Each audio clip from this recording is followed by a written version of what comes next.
Each year, Microsoft Research hosts hundreds of influential speakers from around the world, including leading scientists, renowned experts in technology, book authors, and leading academics, and makes videos of these lectures freely available.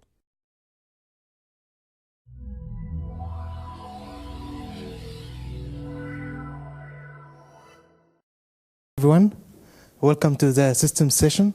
We'll have 3 talks. The first talk is by John Weissman from University of Minnesota. Thank you very much. And so this is not a colorized picture of the cloud. This is actually the color of the northern lights. If you come visit us in Minnesota, you might get to see this. And the work I'm going to tell you about today is done in conjunction with Abhishek Chandra, another faculty in computer science. And so I will direct any really difficult questions to him, who's in the audience. And of course, it goes without saying that this all has been accomplished with our students who really get all the work done. And what I want to talk about is some of our ideas about cloud computing, which has been largely an industry sort of driven phenomena. And as academics, we sort of puzzle, what are the problems that we want to work on in terms of looking down the timeline. And you're going to hear about some of our work in this area with respect to sort of what we see as the future, which we think is appropriate given the title of the meeting. And so the first thing that we've been thinking about are what are the key trends that we think are going to shape cloud computing as it moves forward.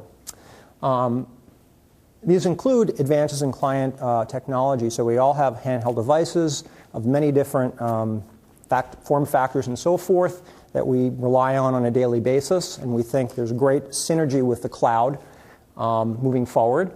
We've heard a lot about big data. And in our view, we're going to talk about big data and its origins, which is at the edges of the cloud. Big data doesn't begin in the cloud necessarily. It might begin outside the cloud. And what does that mean for cloud computing? We've heard some discussion about local clouds. We think that's also a very critical emerging platform, particularly with respect to privacy and trust issues. We'll talk a little bit about that. And then this sort of trend toward global services. We want applications and services to span multiple data centers, even multiple clouds, because that's what they look like underneath. And we'll talk about some issues sort of with respect to that trend. And so this talk is going to be necessarily wide and not deep. We're going to talk about a number of projects in our research group in Minnesota that are really geared toward looking at these sort of trends moving forward. And we'll talk about the projects in blue today. And how they cluster is the following. So the Nebula project has been really looking at the power of the edge in terms of dealing with the issue of big data and locality. We're going to look at MapReduce, a version of MapReduce that we've been developing in our lab, which deals with the possibility of data being split across multiple data centers. In an area we call sort of cloud to cloud, and we have other projects in this area as well, but we'll look at MapReduce as sort of a very important example of a type of service that you might want to run in this way. And then the mobile cloud, which is really looking at how can we support the mobile user using cloud technology. So I'll talk about these projects in turn and probably run out of time doing so. So when we think about big data, for us, big data is distributed, generated largely by instruments, by simulations, and it begins its life outside the cloud. And of course, with Web 2.0, we are all sensors as well, all data producers. And so we've been thinking about the cost of moving data into the cloud, at least the original cost. Yes, a lot of data might be incrementally added to the cloud, but initially, certainly in scientific and engineering experiments, that data is large initially and is dynamically changing quite a bit. So in the Nebula project, we were thinking about a different type of cloud organization where we might want to process the data nearby, either fully locally or perhaps en route to the central cloud. And the reason would be to save sort of cost and money. So we can do some pre-processing before the data arrives at the cloud. We can save both in bandwidth and in time and money. Additionally, we might want to do local processing for privacy reasons. Think patient records. We still might want to use the cloud, commercial cloud, but we also might want to use our Nebula cloud, our local cloud, to do various kinds of processing. And we think applications are going to increasingly find benefit in both types of infrastructures. And so we think of Nebulas as really part of a potential cloud ecosystem. And by the way, the notion of closeness might be defined in many ways. It might be network distance, so I want to process data in situ because it's more efficient, but we might define closeness in terms of privacy or security or trust. That closest to me means I want to form a cloud based on the peers that I trust. Maybe it's the physicians that I'm willing to have look at my patient record, for example. Or it's the people that I'm co-authoring a Google Doc with, and I don't want that to be sitting in a public data center where everyone can look at plain text. Okay, so let me just give you an example of, motivating example for Nebula, at least in terms of a performance argument. And so in this example, we have geographically distributed data, say D1, D2, and D3, and we want to process this data to analyze it to find interesting information within that data. And inside the picture in blue, we're showing the quote central cloud, whatever vendor there might be, plus a large collection of edge computers that are located everywhere, say, across the internet.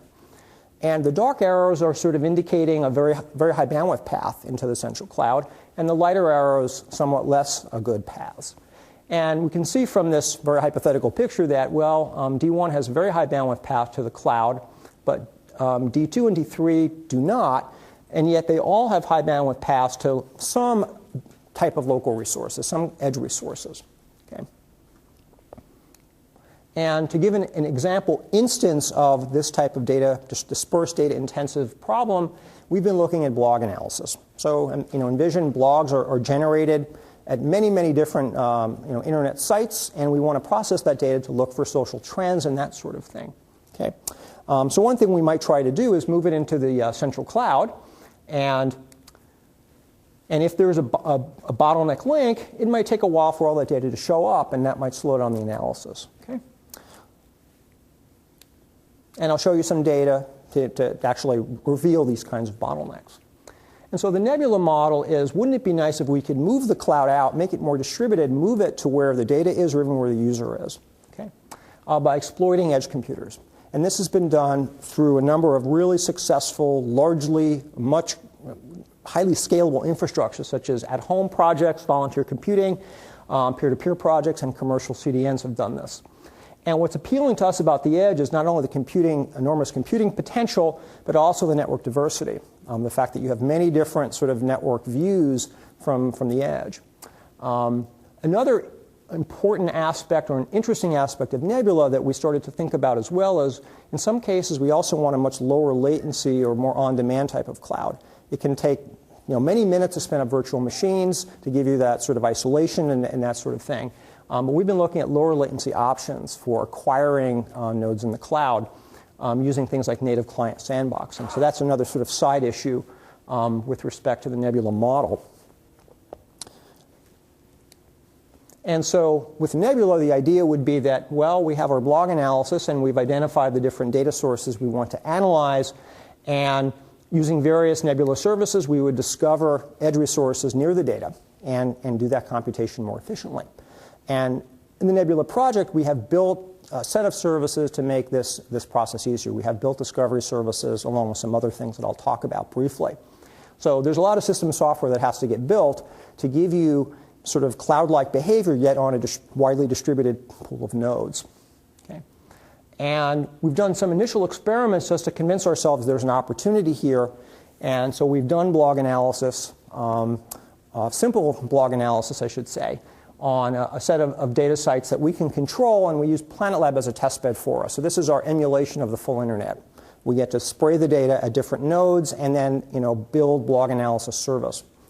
And we're showing is the performance to analyze blogs of various numbers over time, and using Nebula, which is able to locate compute resources near that data, versus what we call an Amazon emulator, cloud emulator, which uses largely a centralized pool of resources. And in both cases, we're using the same amount of computing, so we're not cheating. Okay?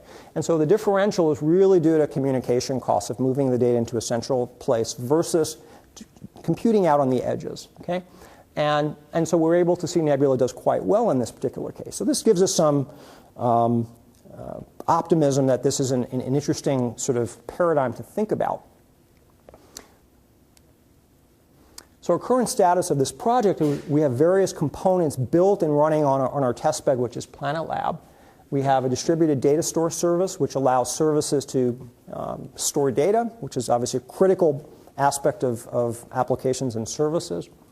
We have a network dashboard service which can tell us about the network characteristics of all the nodes participating in Nebula so we can know where the right place to move things is, where to run computation. And we're beginning to build out the Nebula software stack. And right now we've identified native client as something that's quite interesting to us. And it would let users running, say, Chrome browsers simply join in a Nebula cloud very easily. So that's currently where we are with the Nebula project. And going forward, we see lots of interesting work, not only fully building out the software stack and actually having a prototype software that we can actually give to other people to try out, but also thinking about different ways to organize nebulas, not just around performance, but around trusted peers, even social groups.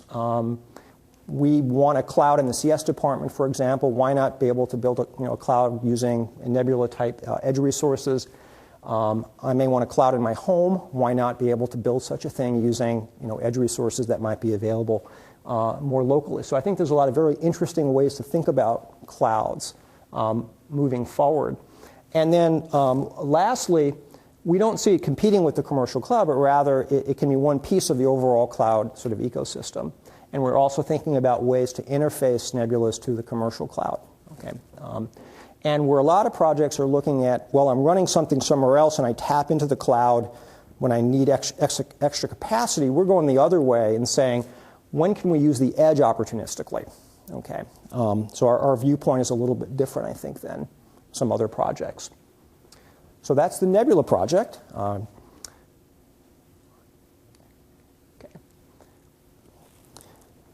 Next thing I wanted to talk about was an old friend, MapReduce. Many of us are using it or have used it. And this a nice cartoon sort of showing the workflow or the data flow in MapReduce. Many of you are probably familiar with this. The thing I want to point out in this picture is that essentially there's quite a bit of data flow going on in MapReduce. From the data push into HDFS, through the map phase, into shuffle, which is quite a bit of communication, and then their final reduction. So there's a lot of data flow in MapReduce. And there's also quite a bit of activity by looking at how to optimize MapReduce in various ways inside the data center. In thinking about MapReduce, returning to one of our original motivations, a lot of times the data itself that you might want to do MapReduce over is highly distributed. Okay? And I made the same example earlier with the Nebula project. So you have data that really lives in many places and begins its life in many places. And so we've been thinking about, why not do MapReduce across this dispersed data? Okay, I have data in many different locations, and I simply want to understand what's in that data. Okay, and I want to do what I would call a wide area MapReduce across different data centers, for example. And the challenge is that, so I have data in different regions and ultimately different data centers. How do I do MapReduce? If I do it naively, what I could end up having is quite a bit of data flow across wide area networks, which is notoriously pretty expensive. I showed you the MapReduce cartoon. There's a lot of data flow there. If I involve resources across, this is a slide from our Amazon experiment, EU, Asia, and US, I'm going to have a lot of data flow across slow links. Okay? So at the time I push data into DFS coming from different sources is a time to think about what's the right way to organize the movement of data or the pushing of data into the MapReduce cluster if we are spanning wide area networks. And to get sort of a handle on this problem, we've been looking at 3 different MapReduce architectures to deal with a more distributed data situation. Okay. And I want to thank Professor Chandra for some of these slides. I had much worse slides. So the first option is what we call a local MapReduce. So I've got data in the US and I've got data in the EU. And I've got different data centers in both places, different clusters that I could use. And what local MapReduce says is, you know what, let's just use the standard MapReduce, but let's make sure the data is all in one spot. Okay. So map animations don't work too well with the clicker. Here we go. Okay. So when I push the data from the US, that's going to be pretty fast. So I decide I'm only going to use the US data center. That's where my MapReduce cluster is going to be in one spot. Okay? So push the data from the US, that's going to be fast. But when I push the data from EU, that's going to be pretty slow. But I can then, once I do that, run the standard MapReduce we all know and love in a single data center. Run my job, and I get my final result. So that's one option. Okay? But I'm going to pay that slow data push. Another option is to do what we call a global MapReduce, which is really to build a MapReduce cluster using both data centers. Okay? So I just simply want to form a global cluster, if you will, across 2 different data centers. And that's doable in HDFS. It's just IP addresses, so it's something you can easily do. And so we want to connect those clusters as part of one big cluster. Okay? And the problem is that currently in HDFS, there's not really much awareness as to topology. So when I push data from 2 sources, in the case of a global MapReduce, some data might get pushed quickly. It'll go to the local data center, and other data might get replicated across to the other data center. So we're going to have some data that does flow across a wide area in this particular case. But once all said and done, I can run my MapReduce job and get a final result. Okay. And then the third option is what we call distributed MapReduce. And what this says is, well, it's probably better if we think about running the MapReduce jobs completely separately in the data centers nearest to the data. Okay? And then somehow combine the results later. So we push the US data into the US data center and the EU data into the EU data center. We run 2 separate MapReduce jobs.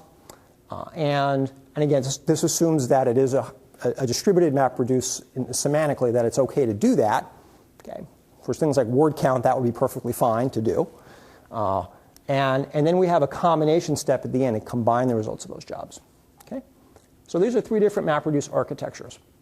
And so we're interested in which cases is our each approach more effective. And so we've been sort of studying this type of wide area MapReduce on 2 different architectures, on PlanetLab, which gives us a much more dispersed wide area, and also using the multiple availability zones in EC2. And just to give you a little bit of a flavor, this is word count on text data. So everybody's got to do word count first to figure out how things basically work. And we're comparing the 3 different MapReduce versions. And the final bar graph is showing the total time end-to-end to do this. And we have the component costs. And I'm just going to focus on the total here. Is when I'm doing word count on plain text data, distributed MapReduce works really well. Because I can do it pretty much in parallel, and part of the reason is that the result combination at the end is pretty cheap because there's a lot of compression in MapReduce on plain text data. A lot of English words occur a lot, and you get very small output relative to input. So that's a great case for us. That works really well. Okay. I keep wanting to hit the thing, but I'm here. The story changes a bit when I'm doing a different type of MapReduce. Actually, same MapReduce, but on different data. And this is random data, in which there's not very much compression. In fact, there can be ballooning of data, because it's all gibberish. Everything appears at least once in word count. And so here, the local MapReduce outperforms both the global and distributed, partially because this result combine step at the end, it has a lot of data that's being moved across a wide area. So you're paying for that, and so in this case, it would have been better to do local. Okay? There are other cases where it's better to do global. Okay? So the real story is, well, it depends on the MapReduce job, the nature of what MapReduce is doing. and the relationship between the input data size and the output data size. Okay. We have similar results on EC2 on different availability zones. I will sort of skip that in the interest of time. And so this brings up sort of what we think is the broad problem, which is to do intelligent data placement. Okay. HDFS is fairly generic. It'll replicate to a local node, then maybe the same rack, and then a random rack, and that can end up spanning a data center or a wide area if you're not careful. So we think the story really is to understand the resource topology of the cloud. And towards this end, we've added a notion of data center awareness to HDFS. In our implementation, HDFS already knows about racks and nodes. We've added data center awareness. And application characteristics. So together, somehow, those should come together and tell you about data scheduling and placement. So the ideal picture is we know these things, they come together, and we decide which MapReduce architecture to use. Okay? A big challenge is how do you express application information. One thing might be just simply saying how the data is expanding or contracting between the different phases. We're not really sure what to do here.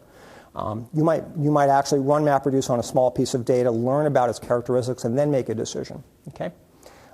But we're working on these different sort of components to try to make a better, a more optimized HDFS in this wide area setting. But I think this really will generalize beyond HDFS and MapReduce. The general problem is I've got data sets of different places, and I want to do data-intensive computing, and I want to use the cloud.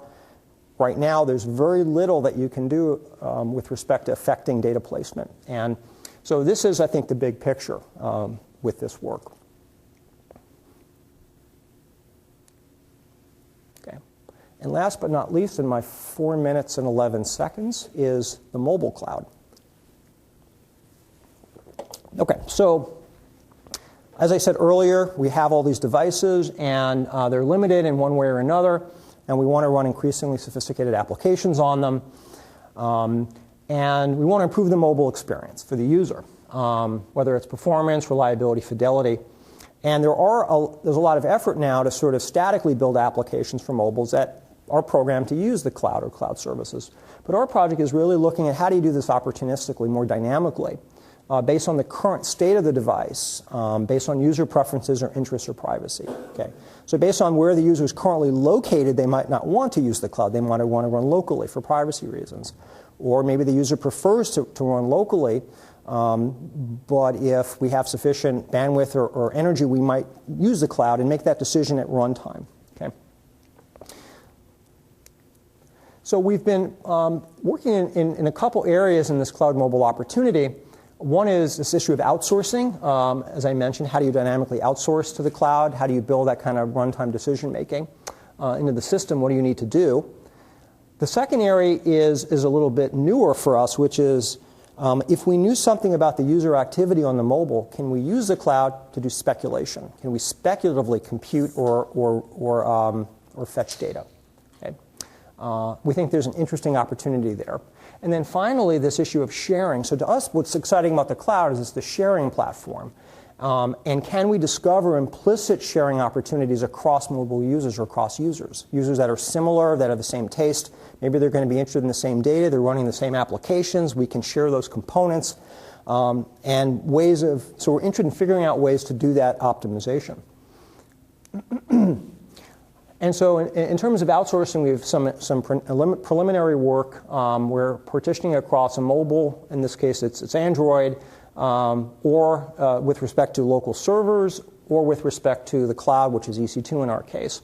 And we built a prototype that lets us do this, and we've been looking at sort of data-rich applications, images, video, speech, down the timeline. I think we want to look at digital design, things like iPads and augmented reality, and which is a great opportunity to sort of tap into the cloud as sort of needed. Okay, and so we have a prototype running, and just some initial results. Here we're doing image sharpening. You take a bunch of photographs and you run them through some image processing steps. And so we have a profiler that collects information about the application on the mobile and can make decisions, is beginning to make decisions as to how to partition the application, where to run pieces, either locally or on the cloud or a server. And here we're just really showing the opportunity. So this image sharpening is compute intensive. And for various size images, we're showing the performance if you run fully locally on an Android device versus if you ship it to EC2 on either a Wi-Fi or 3G connection, depending on what you happen to have available at that moment in time. And for this application, this is a huge win. We get as much as a 27-fold speed up running it on EC2. And this includes the time to ship the image across the network and so on and so forth. So this is really a real big opportunity. And further, in terms of power consumption, this one also saves us quite a bit of power. Okay, so same story, but we're looking at power consumption, and this power is with respect to the mobile device. We're not measuring cloud power right now. And so if we run locally, if we run on the cloud, which is either in red or green, we consume far less energy, far less power on the mobile than if we were to run locally on the mobile. Okay.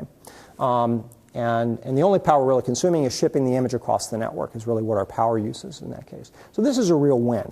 And there are other cases where you don't win as much. Okay? But we're trying to understand when do you win and make that decision. Okay. I'm sort of out of time, so let me just mention a couple things. We're really interested in going with this project in a few different directions where we can do speculation. We can figure out what the user wants to do, or what they historically have done on the device, and use the cloud to do this kind of speculation. And I'm out of time, but let me just show you. So our vision is we call the smart cloud, which is a place where we do back-end speculation and optimization with respect for the user. And I point this out to distinguish ourselves from things like Maui and other projects, which are really looking more at purely the mobile side of things. But I think there's something different and interesting about what's happening in the cloud for things that we could do. And I'm out of time, so that's my summary. Thanks, John. Okay. Let's thank John. And we have time for a few questions.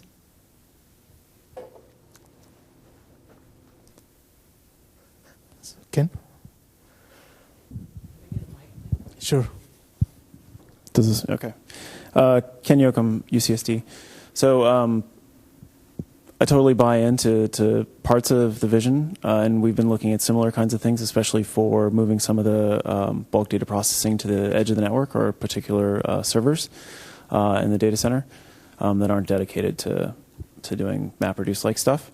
And I was wondering for the cross data center thing, if you think that maybe the second option, which was like running HDFS across multiple data centers, is in some way kind of a red herring because you're kind of, it was never designed to do that. Sure, you can use IP addresses, but there are many choices that they make for policies for data replication and other things that it's just clearly not what you would do if you were going to run a wide area data storage service, right? And I was wondering if taking that into account, if maybe that changes things from where the result of your sort of initial experiments are, we should move the data to. Maybe what we should really look at is logical and physical query planning. Does that make sense? The logical physical query planning. So logical and physical query planning. If you look at a lot of the work in like distributed stream processing, right? They've looked at a lot of these issues of looking at query plans, and yes, this is sort of in the relational aspect, but they also do aggregates and user-defined aggregates and user-defined functions. So where you would carry out the query is one of the things that... Exactly. Yeah. Because then you can just sort of... Then it's not necessarily in MapReduce, it's MapReduce for a local join, it's a MapReduce for an aggregate. And then the question is what you can precisely then identify the kinds of operations that will be most amenable to either local computation or across the wide area. Mm-hmm. Yeah, I mean, that's sort of interesting. We're not, in some sense, I think, we're not sort of trying to poke too many holes in HDFS, but rather, we actually, in studying the code base, we actually see real opportunities to make it a bit smarter or a bit more user-specific. So we're not going to throw out the baby with the bathwater. We're actually looking, there are places where clearly it's very isolated, it's making decisions about where to put the data, where to send the 3 copies, for example. And with a little bit of smarts, we think we can do a lot better. So you're right. I mean, the real answer might be to take a more global view, a more holistic view, and sort of decide, actually, from the top level how to do something, whether you use MapReduce or use something else. But we think we want to see how far we could get with HDFS. because it is existing, and that would be an easier path right now. That makes sense. Thanks. Another short question, please. With your edge concept of Nebula, do you worry about security on those edge systems being as good as what you would see in a data center? Yeah, that's interesting. So we started out by saying we're not really targeting applications to which security matters very much. We've now changed our story a little bit because, well, security is always an issue, but I think that if privacy is more dominant, then I think there's a strong case to be made for using edge resources, particularly of people that you know and you trust, people in your institution, in your organization, people in your community. So you're right in terms of underlying security. There's probably not much better we can do than a data center where we're going to use best practice, whatever isolation we can and authentication we can use. But I think in terms of privacy, I think there's a good argument to make for using something like a Nebula. I trust them. I don't trust their computers. Right. Yeah.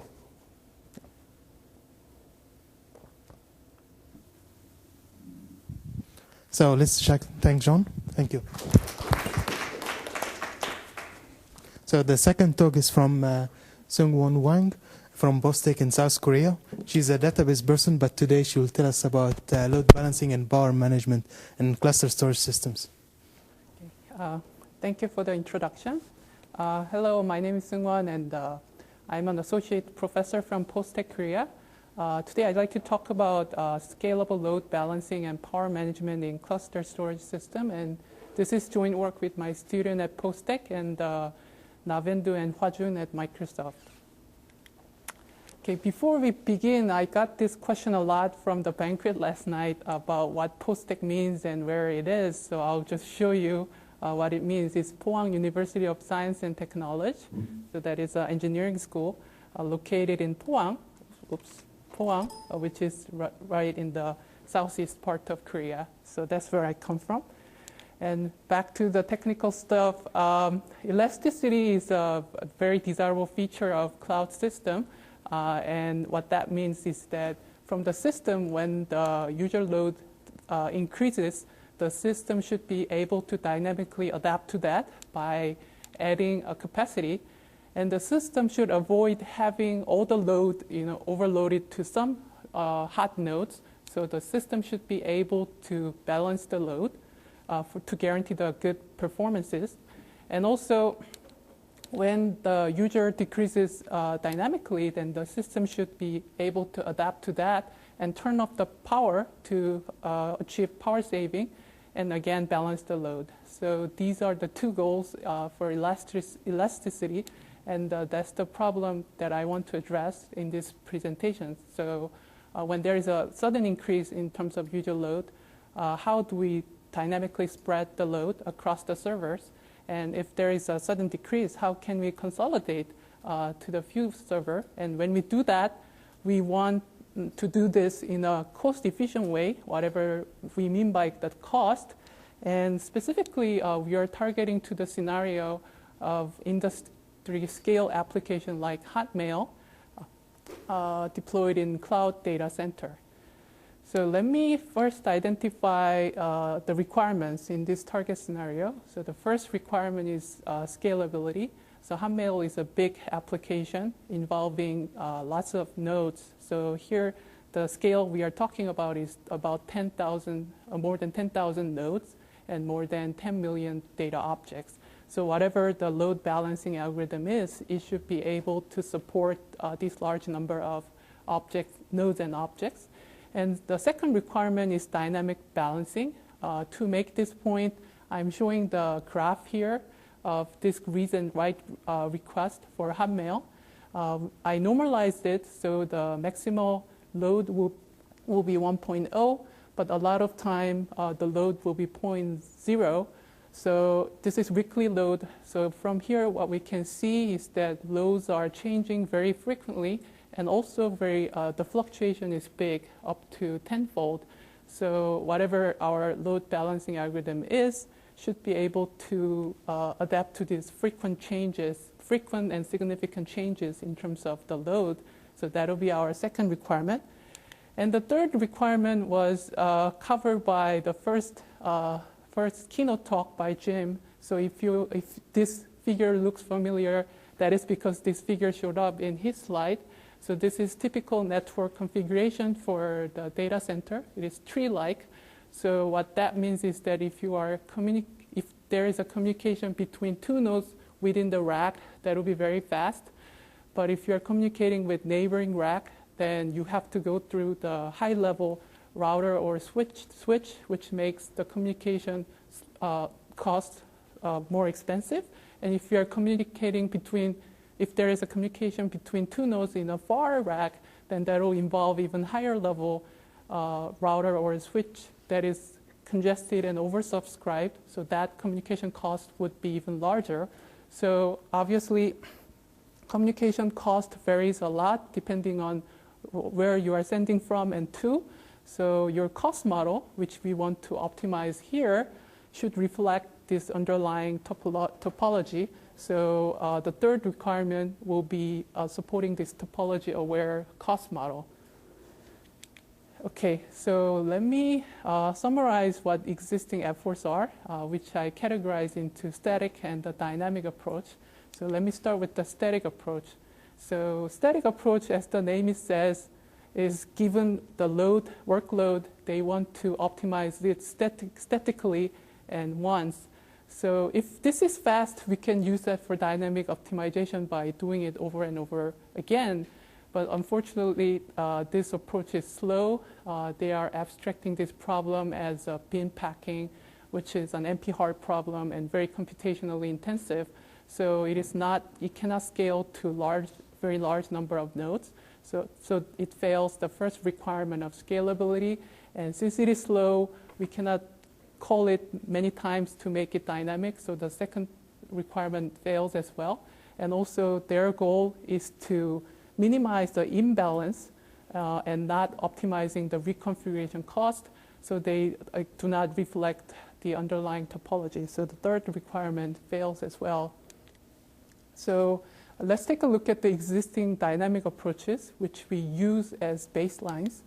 So one very straightforward idea we can think of is a greedy approach. So we can identify the hottest node with the heaviest load, and we can move their load to the underutilized node, like the coldest node. So I'll call this strategy H to C because we are sending from hot to cold, and we'll use that as one of the baselines. So here, the goal is again minimizing load imbalance, and these strategies can be very, very fast. They just need to look for the hottest node and then move from there. So I'll show you examples. So here, out of these 4 nodes, node 1 is the hottest, so and overload it. So we'll send extra load to, say, node number 4, which has the least amount of the load. So this can be done very fast. So it satisfies first and second requirement. It can be very efficient. But it does not reflect topology in a sense that in this toy example, if node 1 and 2 are within the same rack, then maybe it is, and 1 and 4 is very far, then maybe it is better idea to send the extra load to the node number 2 to save the migration or reconfiguration cost. So so the third requirement fails with this approach. And another drawback is, like all the greedy approaches, this is greedy, so it can get stuck in the local optimum. So to address this, to avoid this problem of getting stuck at local optimum, there is another work using simulated annealing. So to show how that works, I'll give you a very oversimplified toy example. So let's say, well, if there are 1,000 nodes, then when you are sending extra load, you can send it to any one of those nodes. So there are 1,000 possible moves. But let's really simplify this problem and assume that you can only move to the 2 nodes, say neighboring node in terms of x and y. So in that case, all the possible moves can be represented in x and y axis here, and z can represent the load imbalance matrix. If we formulate problem like this, then our problem is basically optimization problem of finding the local minimum where the load imbalance is minimized. So we can do that. We can find that point using simulated annealing. So if you are doing greedy approach of only going to downhills, then you will get stuck in some local optima like here. But simulated annealing allows some uphill moves based on the parameter called temperature. So if this parameter is tuned well, then this approach can avoid local optimum. So it complements the first baseline, which is H2C, but it has its own drawback as well. First one is scalability. So here we are talking about oversimplified case of two possible moves, but in the real problem, well, we talked about tens of thousands of nodes in Hotmail, but even when there is only 100 nodes and 1,000 objects, there are 100,000 possible moves. So this dimensionality is very high. And so if you implement this as is, it will be very slow for our problem. And also, their z-axis is about metric of quantifying the load imbalance. So again, they are optimizing for that and do not consider topology. So that's the current state of the art. And also there is approach, since this is optimization problem, another viable option is formulating this as a linear programming problem. So there is one model. Here they consider the topology-aware reconfiguration cost, but not as the optimization function, but as the Boolean constraint to make sure the cost does not exceed some threshold. The problem with this approach is that linear programming solver is usually very slow, and then large scale of problem introduces a large number of decision variables. So this will be very slow and not scale for our problem. Okay. So what is our solution? So what we want to do is, unlike existing approach, we want to eliminate hot overloaded nodes, optimizing the topology-aware reconfiguration cost. And to do that, we can use two knobs. We can have two operators. So the first, the lighter weight, lower cost option is swapping the role. So here, this node is overloaded because it has the primary copy of all the objects. So in that case, we can swap with another node, swap the first primary role and the secondary role to send some of the load to the next node. So this is swapping, and this is a cheap option. So what we can do is we can do swap as much as we can to address the problem. But if swapping cannot solve your problem, then you will have to move the data to the nearby node. So here, there is a reconfiguration cost for migrations, and our goal is to find the cost-optimal moves to address the load balancing problem. And there we have many constraints.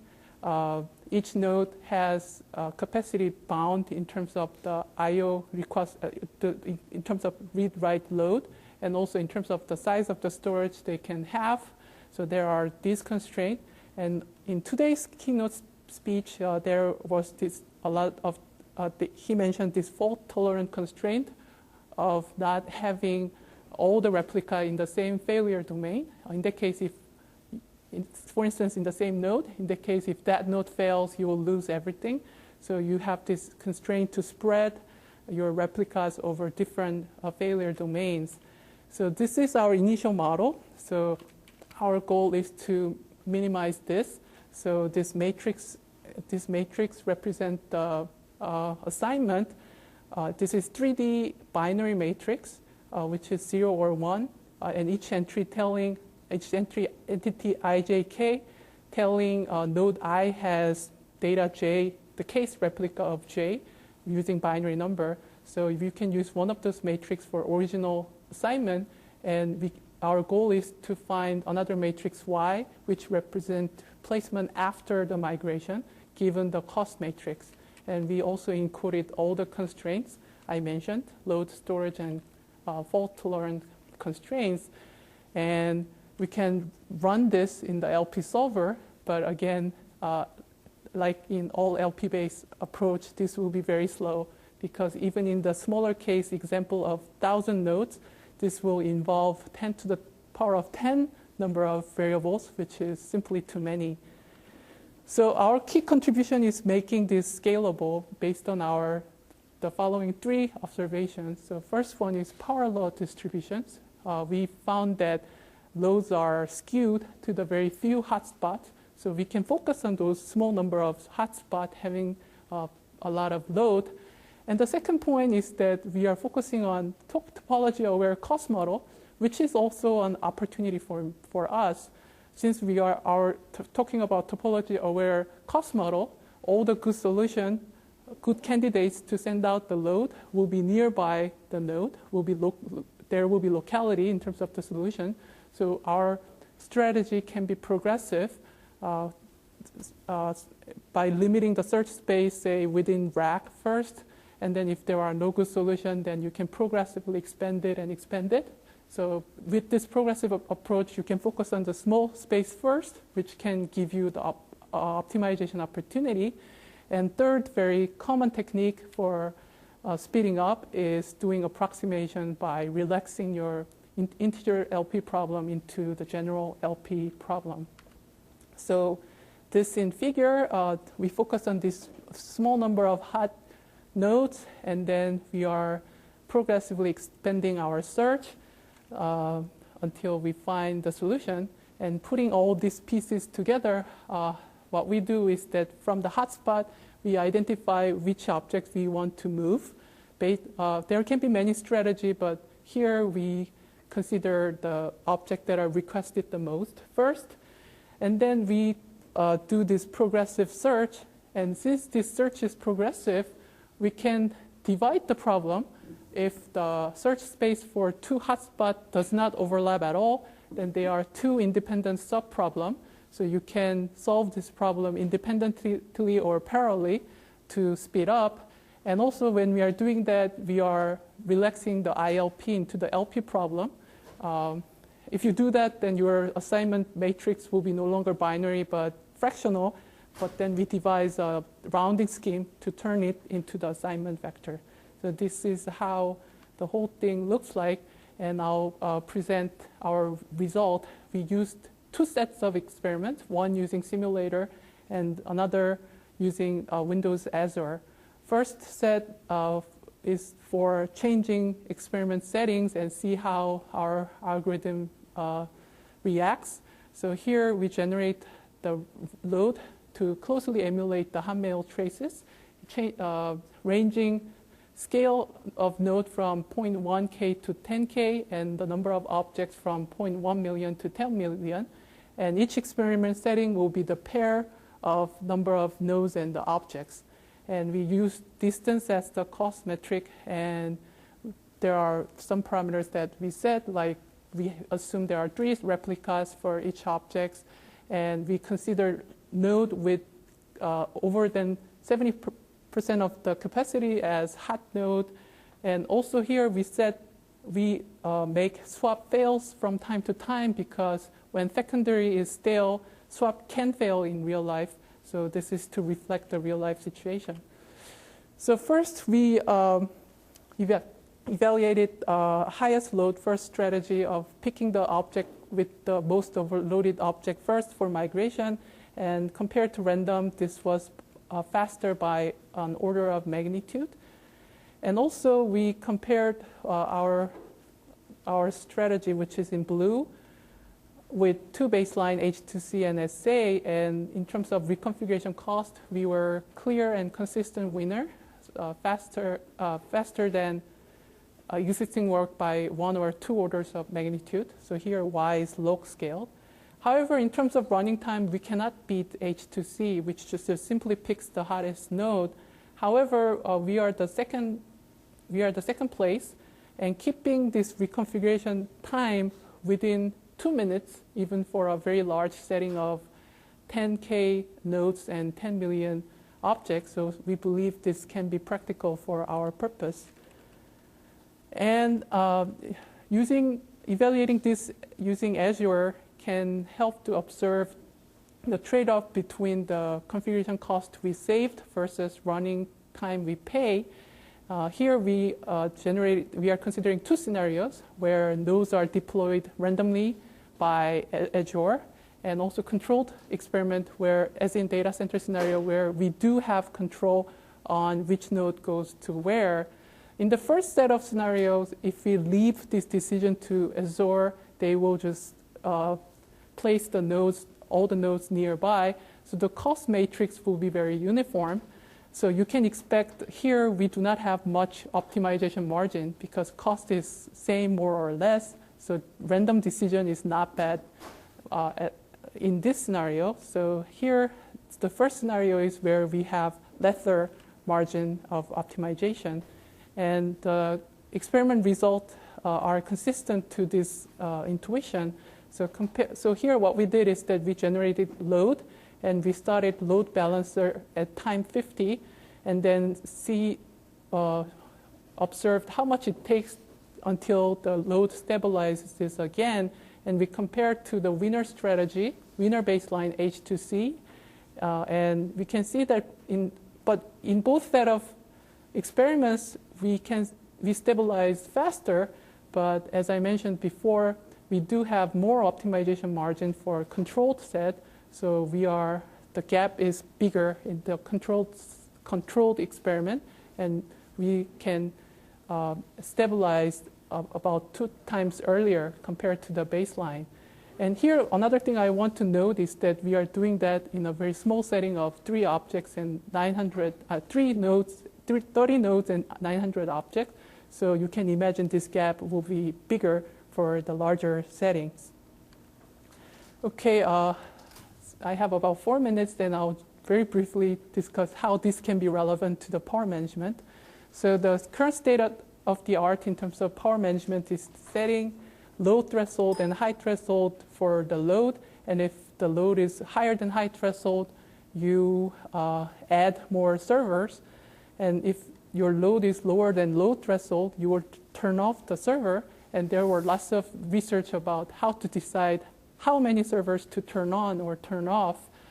And the question not answered is, once you turn off, say, X nodes, how can you migrate the job this X node had to the nodes? There can be many ways, and again, there could be cost-optimal migration reflecting the underlying topology.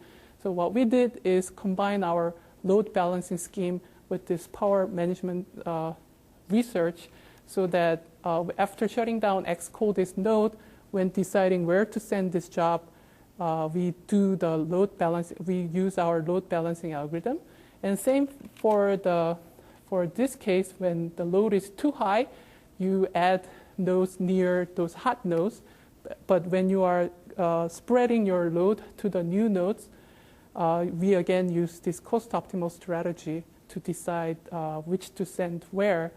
So we compared with baseline, which is using H2C for deciding that, versus using our strategy for deciding where to send.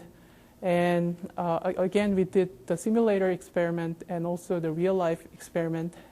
In the simulator experiment, compared to the baseline, we generated about 25% less number of migrations. And in the real life experiments, we computed the whole time we take for reconfiguration, and that was about 50% less compared to the baseline. And also, using this power management technique can save power up to 37%. Okay, so in summary, what I presented is I want to build this adaptive system. For that, we are building a scalable load balancing algorithms. We are based on linear programming abstraction, but since it is not scalable, we observe the following three things of power law distribution and divide and conquer and approximation to make it scale to our target scale of tens of thousands of nodes.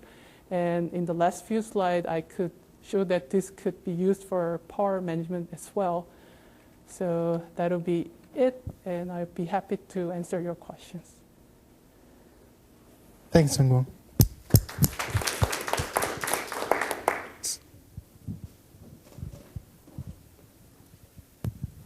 Did you think at all or look at anything related to the cost of the move and how not just the time to execute it, but the additional traffic that may be generated by that, and how that traffic then can produce new hotspots immediately?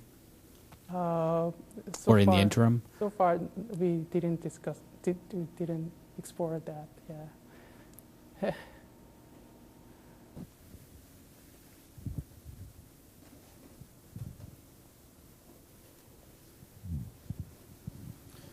Thank you. Great talk.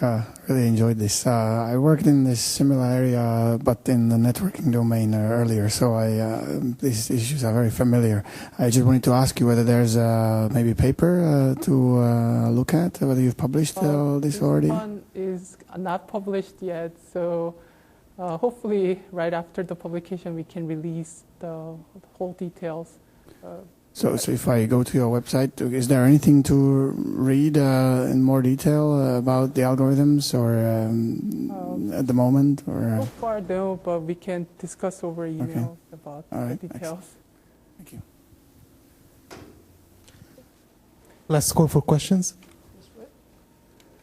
So let's thank the speaker.